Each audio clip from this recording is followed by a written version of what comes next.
สีสองจอมเปิ้นเป็ดซื้อเป็ดคืออ่างมือหมุนอยู่จงทางตีรถยิบงองสีมือเขาไม่เปิ้นมาเป็ดหยกออกเมืองเฮากว่าเยาทางตีมือยาโปเล็กก็ขายอยู่ลายเงินเลินใส่ไว้เงินคำกามีขันเยอะหนังมันเมเลี้ยงเปิ้นทางสีเลมาทบยาตังไงเปิ้นเลยเกาเลิกง่ายนกตกคำตรงเยาคือมอนเปิ้นลงหมกซิวมีซ้อมสันลอยตึกกี้เมื่อลมตองมัดปาบอยู่ซ้อมกว่าตาหางดีทุ่งเมืองลอยฮือมีเยาดีกะเมืองกอกยกไปเรากว่านำของทางเราเลยตกสุ่มปิ่นปุ่นดีปุ่นกะขายเมืองยังไงพักน้อยสิปีขายกะใครเลิกเก็บโกเสร็จตัวเงินคำในทงให้เล็กดังมนสายยินอีลูกตุกฟองงูเฮาลง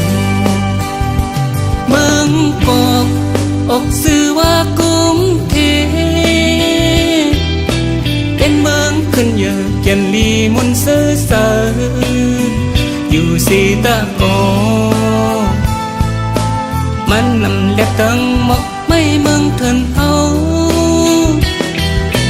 มันนำเล็บตั้งหมกไม่เมืองเถินเศร้า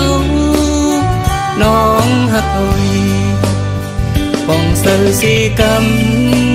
ำคำน้องยิงอนคำน้องยิงอนหน่อย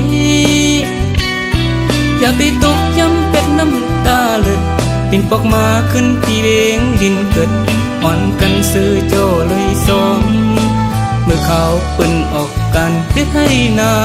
สน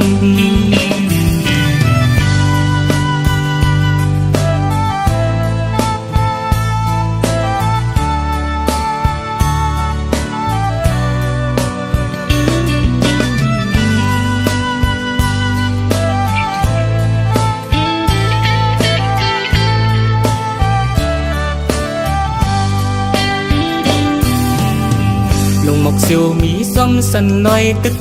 กี้เมื่อลมตะตองมัดปาบอยู่ซ้อมกว่าตาหางดีทุ่งเมืองลอยฮือมีเยาดีกะเมืองกอกยกไปเรากว่านำของทางเราเลยตกสุ่มปิ่นปุ่นดีปุ่นกะขายมันยังไงพักน้อยสิปีขายกาใครเลิกเก็บโกเสร็จตัว